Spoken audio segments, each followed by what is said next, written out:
Story 1, The Circle of Spirits. During the summer of 2015, my friends Jenna, Tasha, Liam and I were attending a summer course at a local college. We were staying in the on-campus dormitory, a charming, old brick building that was adjacent to a sprawling, ancient forest. The four of us were inseparable. We were all anthropology majors, with a shared interest in the supernatural and unexplained. One evening, after a heated discussion about paranormal phenomena, Jenna suggested we experiment with a Ouija board. Being young, daring, and considerably less superstitious than we ought to have been, we decided it would be thrilling to try it out in the forest, the thick, dense woods providing an eerie yet enticing location. Armed with flashlights and the Ouija board, we trekked into the heart of the forest. There was a small clearing bathed in soft moonlight that seemed like the perfect spot. Liam set up the board on an old tree stump that served as our makeshift table, its surface cool and rough under our fingertips. Jenna initiated the session, her voice barely above a whisper as she asked, "Is there anyone there who wants to speak with us?" The planchette shifted slowly to yes. Tasha giggled nervously, the sound seeming to echo eerily in the quiet night. "What's your name?" Jenna inquired, her eyes wide. The planchette spelled out Malachi. The atmosphere shifted. It felt like the forest held its breath, the normal night sounds dwindling to a near silence that left an uncomfortable ringing in our ears. Liam swallowed hard, his usual bravado slipping as he asked, "How did you die, Malachi?" The planchette jerked across the board, spelling out murder. The word hung in the air, its implication chilling us to the bone. Suddenly, there was a rustling from behind us. We turned to see a shadowy figure standing at the clearing's edge. It stood motionless, seemingly observing us.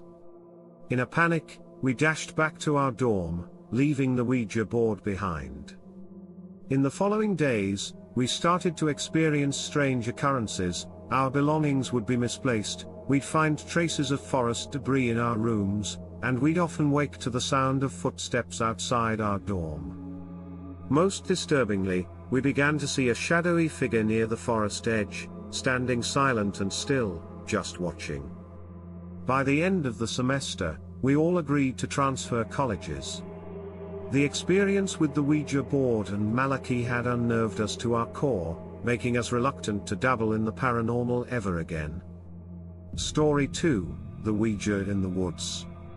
After our unsettling experience with the Ouija board and Malachi, our friend group was understandably shaken. However, my roommate, Marcus, a typically skeptic computer science major, wasn't convinced. He laughed it off, calling us superstitious.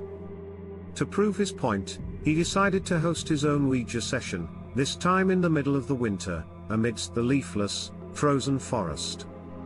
He invited his buddies Kyle, a staunch atheist, and Theo, a curiosity-driven psychology major, along with me. He thought my presence would lend some credibility to his experiment. Despite my reservations, I found myself unable to resist the strange allure of the Ouija board. The night of the session, the forest was eerily beautiful, bathed in the glow of the winter moon. The trees stood tall, their skeletal branches scratching the sky, the crunch of snow under our boots the only sound breaking the silence. We settled in the same clearing, now covered in a blanket of pristine snow. Marcus set up the Ouija board with a cocky grin, his breath visible in the cold night air. We placed our hands on the planchette, our gloves off despite the freezing temperatures. Marcus took the lead, asking with a smirk, "Is anyone there?" The planchette moved, and even in the cold, I could feel the familiar chill run down my spine. It slid to yes.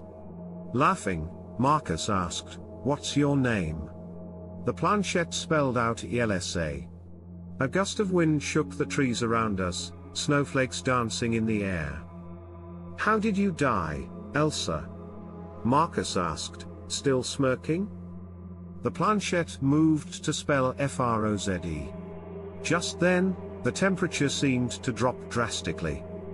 Our breath fogged up in front of our faces, our hands went numb, and icicles started forming around us.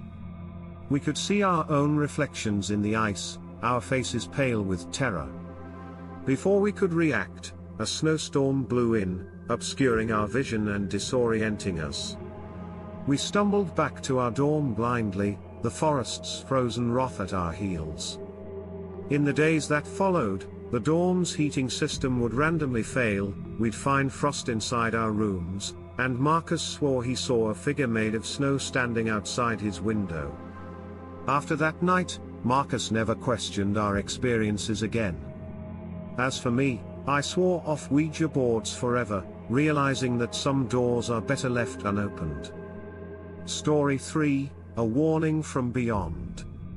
Sophia, my younger sister, had always been fascinated by the supernatural, soaking up every ghost story she could find and binging paranormal documentaries.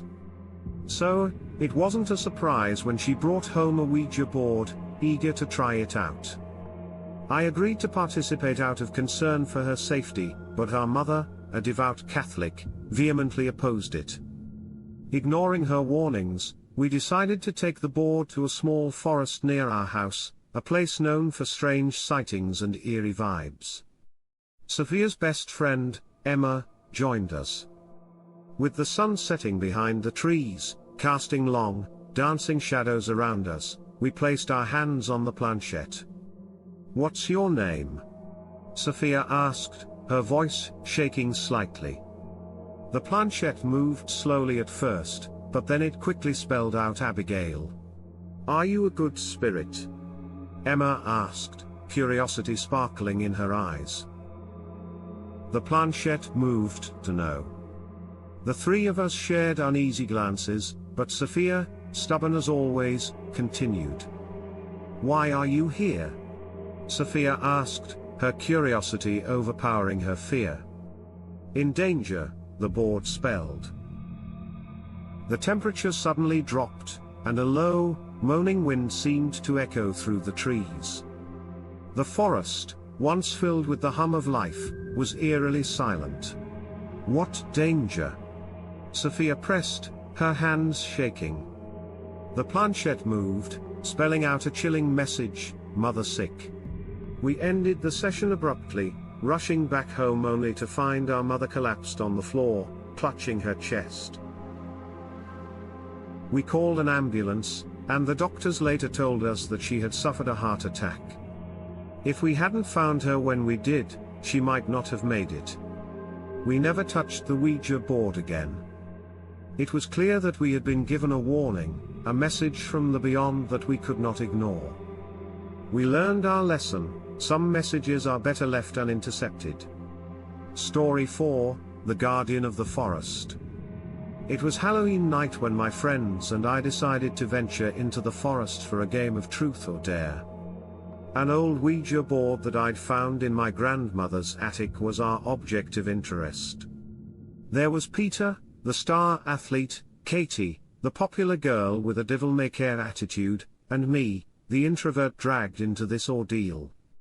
We trekked through the forest, moonlight our only guide.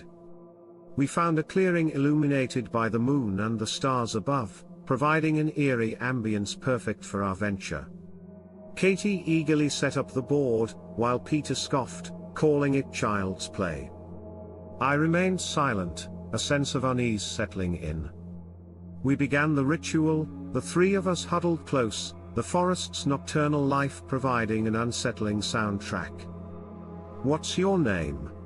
Katie asked, her voice barely above a whisper. The planchette moved to spell out Guardian. "What are you guarding?" Peter asked, mockery lacing his voice. It spelled, Forest. Then, out of nowhere, we heard a deafening roar echoing through the trees, a sound that didn't belong to any animal we knew. A strong gust of wind swept through the clearing, blowing out our lanterns. In the darkness, we could see glowing eyes watching us from the tree line. We ran out of the forest as fast as we could, leaving the Ouija board behind. The next day, we heard news of a forest fire that had started not long after our hasty departure. The fire had consumed a significant portion of the woods, but had inexplicably stopped before reaching the town. As I watched the news, I felt a shiver run down my spine. The board had spelled out Guardian. Was the entity we contacted the guardian of the forest? Was the fire a response to our intrusion? It felt like we'd awakened something ancient and territorial that night. From then on, we steered clear of the forest, wary of what we'd inadvertently disturbed. The Ouija board remained hidden away in my grandmother's attic, a chilling reminder of the Halloween night we'd never forget. Every time I see the charred trees at the edge of the forest, I'm reminded of those glowing eyes in the darkness and the warning we had failed to understand. Now, we know better. Some spirits are not to be trifled with. Some places, like our forest, are under protection by forces beyond our understanding. The guardian of the forest taught us that.